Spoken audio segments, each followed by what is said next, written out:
Welcome to the Sound and Marketing Podcast. I'm your host, Jeanna Isham, owner and founder of Dreamr Productions and Sound and Marketing Learning. I create, consult, and educate brands and individuals on the power of sound in marketing. To learn more about sound and marketing, check out some great resources, take some courses, and join a cool community, go to soundinmarketing.com. If you're a brand that needs help navigating the sound space through research and/or a consultancy, or you're looking to create sonic branding, go to dreamrproductions.com. That's DREAMR productions.com. And let's chat. Now onto the show. For this season, I wanted to focus on definitions, because if you don't fully understand the industry, it's harder to navigate it and harder to ultimately succeed. And that's why every episode will start with what is. Ideally, you can scroll through the episode titles and decide what specific voice topic you want to focus on for the next 15 or 20 minutes. Today, we will be defining voice design with my friend Shyamala Prayaga. Shyamala is the founder of the Digital Assistant Academy and product owner of Ford Motor Company, leading the conversational AI efforts for autonomous vehicles. A self-described evangelist for UX and voice technology, Shyamala recognizes the societal and cultural benefits of voice tech evolution. She has more than 18 years of experience designing for mobile, web, desktop, and smart TV interfaces. Welcome to the show, Shyamala. Thank you so much. Go ahead and introduce you and your company and how you got into voice design. Yes, the company's name is Digital Assistant Academy, which I started last year. Because I found a gap in the voice interaction design and how people are learning about it and wanted to standardize some of those things. So that's why I started the academy.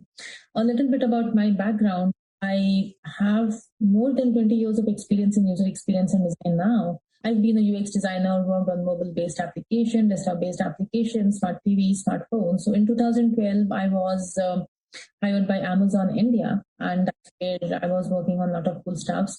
I got to participate in one of the hackathons there, which was called Jungly Hackathon, where Amazon was trying to see how can we enable more and more people to buy online things. Because back in 2012, online shopping was limited to books and stuff like that. People were not buying it for everything.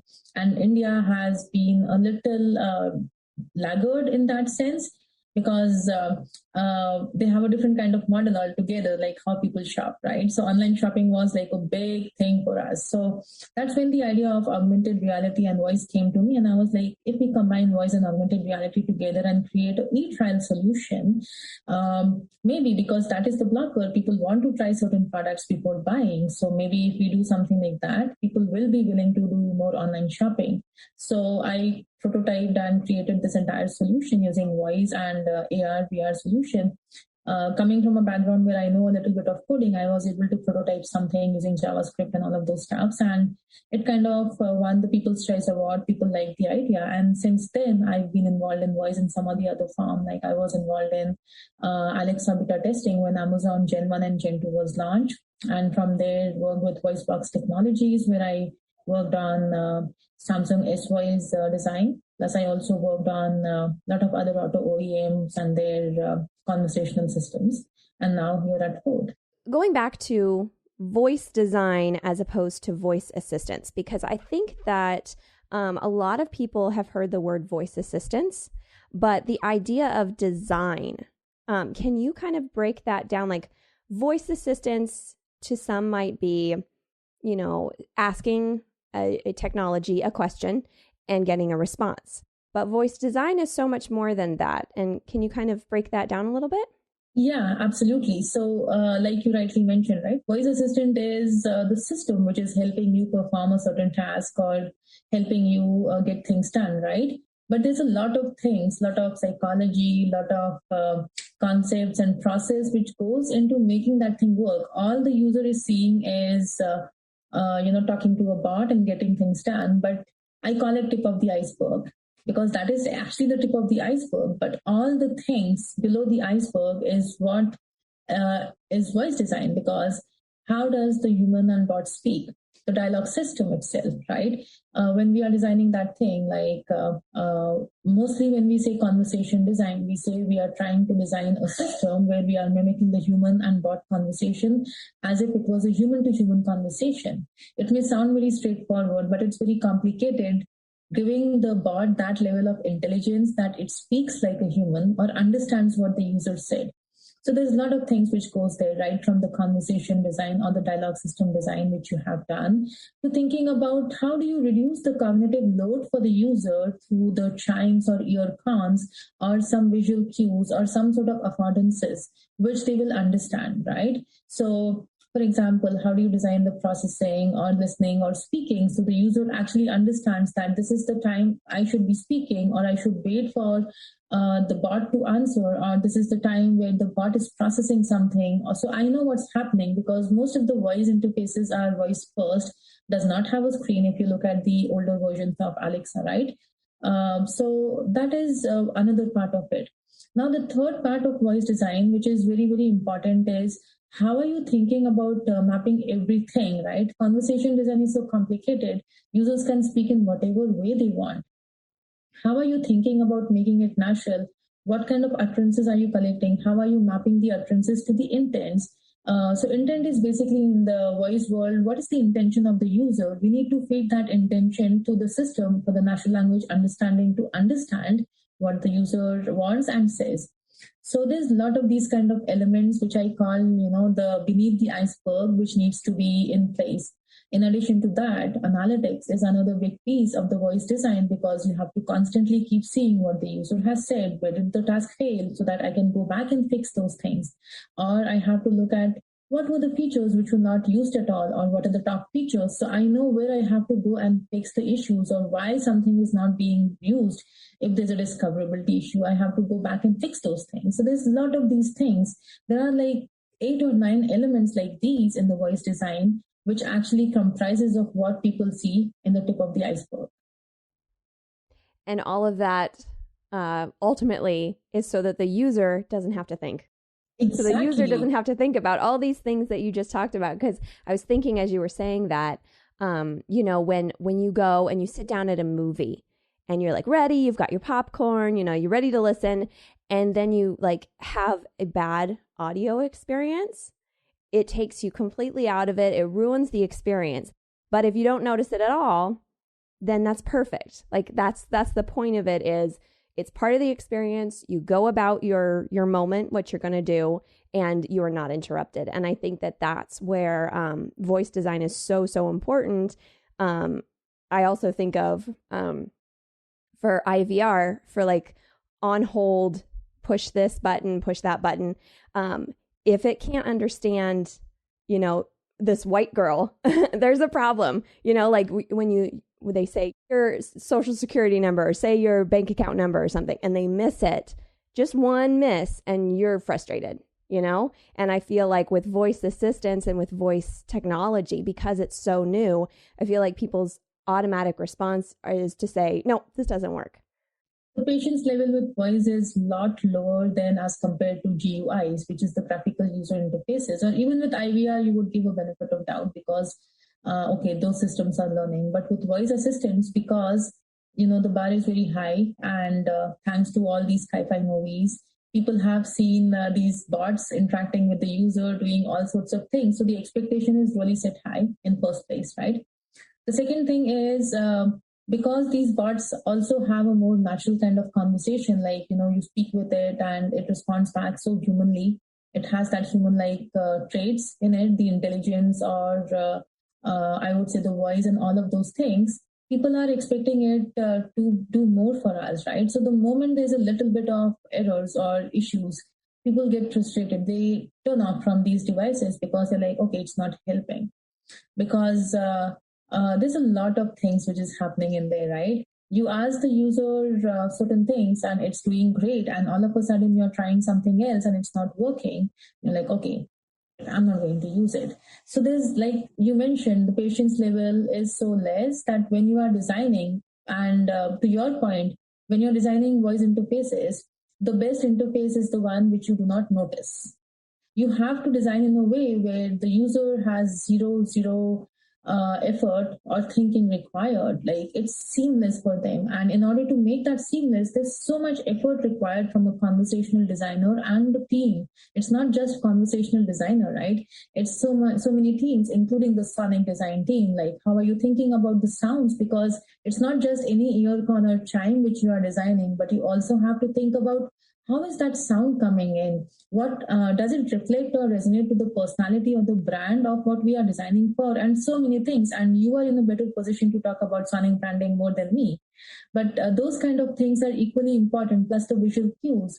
And I remember, this is so funny, but I want to tell you the story when we were designing the Ford voice assistant. If you look at the older versions of the vehicle, like the Sync 3 or Sync 2 version, when the voice assistant used to speak, there was a green block which would say speak now. Or there was a green block on the top of the screen which would say task completed or processing and all of those things. So there were affordances, but those were not very human-like, right? I'm like, okay, these blocks are good. It's taking away, like 1/4 of your screen, but it does not have that connection, how we want it to be. So I had to go back and forth, convince a lot of stakeholders, like we need to have a personality in our visual cues. Of course, there were a lot of back and forth because when we were thinking about that, one of the thing was like, why do we need a visual cue? In first place, we have that block, it's doing the work. Why do you need an animation or some sort of, like personality to it? So I had to go back and do a lot of strategies, talk with the team and convince them. And after that, we designed a lot of prototypes and a lot of cool animations. And I was like, look at Siri, look at Google, look at Alexa. They're all great. They have these, rings, which kind of immediately the moment you see them, you know what's happening.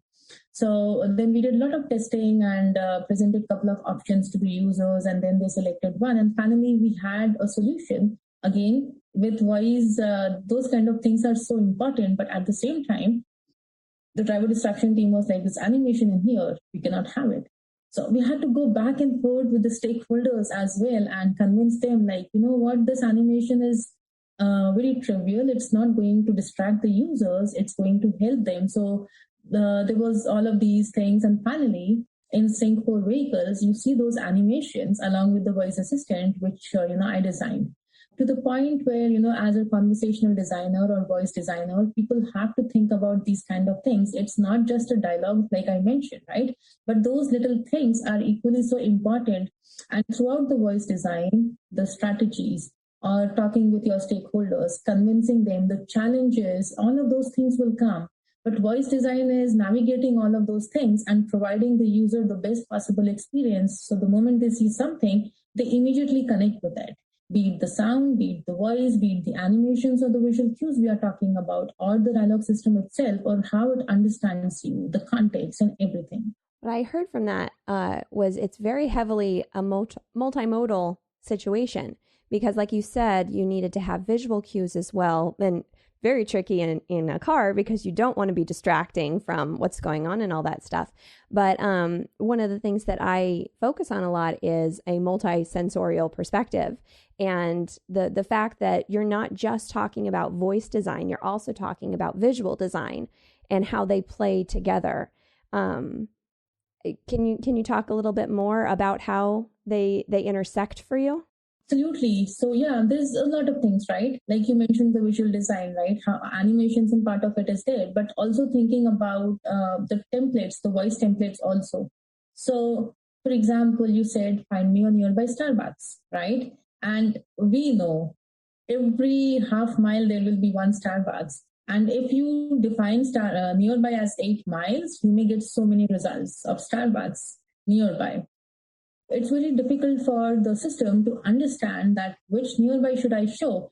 Then the system is learning that, okay, along the route. So along the route, what if all of the Starbucks are along the route? So you cannot say, I found 8 Starbucks nearby and the first one is blah, blah, blah, and the second one is blah, blah, blah, and giving the address and all of that information. That's so much cognitive load for the user, not only in a car setup, but also in a home setup if this was to happen.